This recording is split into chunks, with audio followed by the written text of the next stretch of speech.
पहिली फेरी आहे. कब्रस्तानच्या बाबतीत खूप तक्रार झाली आणि कब्रस्तानची आताची परिस्थिती पाहता नक्कीच कब्रस्तानमध्ये काही साफसफाई काही व्यवस्थित करण्याची गरज आहे. आणि ते मी आता बघून गेलेलो आहे. अजून 15 दिवसानंतर परत येईल.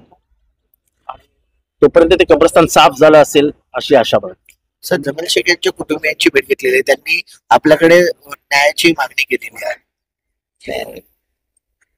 जमील शेखच्या बाबतीत जी काही चौकशी झाली त्या चौकशीमध्ये आणि चार्जशीट जी टाकण्यात आली आहे त्याच्यामध्ये मी चार्जशीट पूर्ण वाचली आहे. मी फार समाधानी नाही. पोलिसांनी गुन्हेगारांशी हातमिळवणी करून ही केस रफादफा केली. पूर्णपणाने पोलिसांनी गुन्हेगार जे आहेत त्यांची हातमिळवणी झाली. सर, या संदर्भामध्ये गृहमंत्र्यांची पुन्हा एकदा भेट घेणार, मुख्यमंत्र्यांची घेणार आहात का? आणि या प्रकरणाची पुन्हा चौकशी करण्याची पुन्हा चौकशीची ज्यांची चौकशी म्हणजे एका चौकशीला अर्थच नव्हता. कुठली चौकशी आणि कोणी केली चौकशी? चौकशीच झालेली नाही. आणि चौकशी झाली नसल्या कारणाने त्याची फेर चौकशी मागण्याची काही कारणच नाही. Under section 173(8) the case is steel open. अजूनही केस उघडी आहे. येत्या काळामध्ये न्याय मिळेल शेख कुटुंबियांना अशी आपण अपेक्षा बाळगूया. पण ज्या पद्धतीने पोलीस वागतायत त्या पद्धतीने न्यायाची अपेक्षा करणं चुकीची आहे. त्यामागे कोण आहे असं? जो कोणी असेल तो. असं आहे की वाल्मिक कराड आणि हे सगळे आतमध्ये जाऊ शकतात तर त्यांच्यापेक्षा तर म्हणजे मला नाही वाटत 50-60 फूट केली किंवा खून केलेला माणूस इथे. 50-60 फूट खून केलेला माणूस पण गेला ना आतमध्ये. न्यायाचे हात खूप लांब असतात आणि जनतेची ताकदही खूप मोठी असते. त्यामुळे जनतेची ताकद उभी राहील. आता ज्याप्रमाणे ज्याच्या बीडच्या प्रकरणामध्ये एक आका होता तसं या इथे पण आका आहे ना. आकाशिवाय मर्डर होतो काय? असा मर्डर एक गोळी लागते ठाक माणूस मेला आणि अजूनही केसचा उलगडा होत नाही.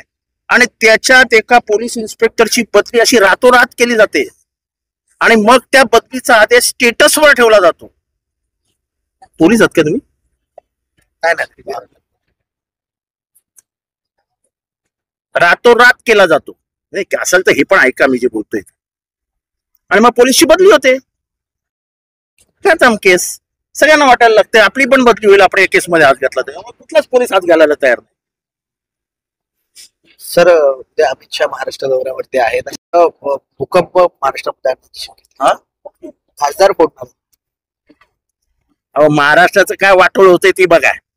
खासदार एवढं प्रचंड बहुमत मिळालंय. काय चालू आहे महाराष्ट्रात? एक तरी पाय घालते.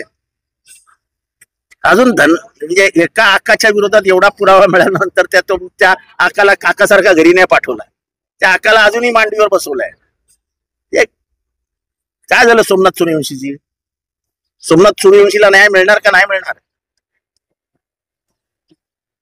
काय झालं अक्षय शिंदेचं? अजून केस का नाही दाखल केली पोलिसांनी? जर न्यायालयाने सांगितलं की हा खोटं आहे, सगळं हे प्रकरणच खोटं आहे, तर अजून पोलिसांनी 48 तास होऊन गेले हायकोर्टामध्ये येऊन अजून गुन्हा का नाही दाखल केला?